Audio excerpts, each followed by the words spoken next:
إذا أعجبك الفيديو لا تنسى الإعجاب والتعليق، ولكي يصلك كل جديد اشترك الآن.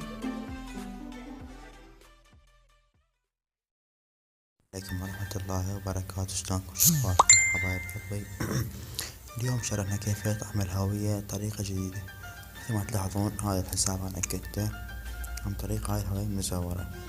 أكدته البارحة الساعة 8 الصبح تأكدت.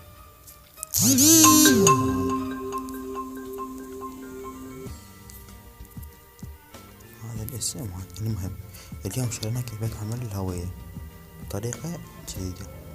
أول شي نروح على البوم، خليني أشوفكم هاي الهوية اللي سويتها قبل شوية، وهاي الهوية هم أنا سويتها. المهم ندخل على برنامج الفونت، هذا رابط التحميل سويت لكم إياه أسفل الفيديو. هذا البرنامج ندخل عليه، اختار صورة، استخدام صورة، اختار الهوية وارجع. هاي هي الهوية، أنا فقط حاذف الاسم. وانت لا تريد احذف المواليد واكتب مواليد جديدة عن طريق برنامج الاختصارات والرسم وخط ايد اكتب عن المواليد. بس انا فقط اعلمكم شلون نسوي الاسم.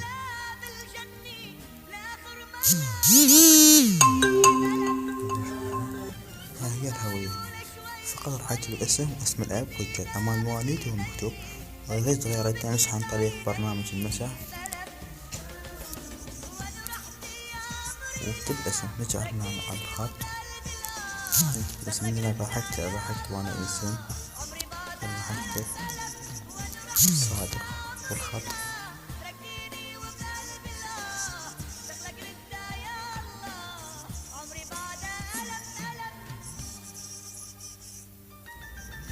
خذ الخط هذا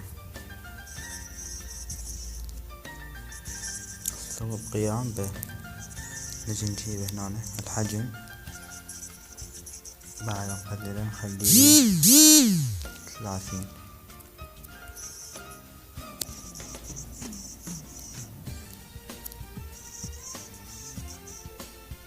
نخلي الاسم،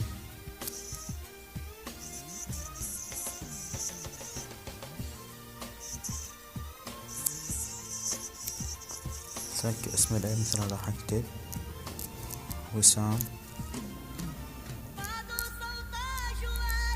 وسام علي او وسام سكن وسام حمد. يعني عن الحجم نخليه 30 خطوة والترتيب.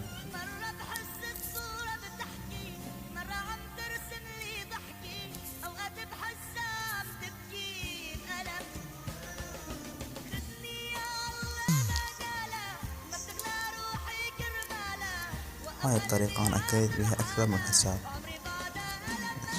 شوية عندنا الاسم الصاعد رقم حدله،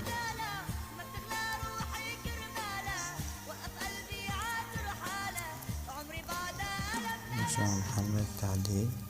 وأنا طريقة راح أكد بيها الحساب، والحساب اللي انفتح أنزلكم بشرح لكم الحساب فتح. هسه نجي نسوي له حفظ. تم حفظ الصورة. ولهنا ننتهي درس حبايب قلبي. وإذا عجبك الشرح اشترك بالقناة ليصلك كل جديد.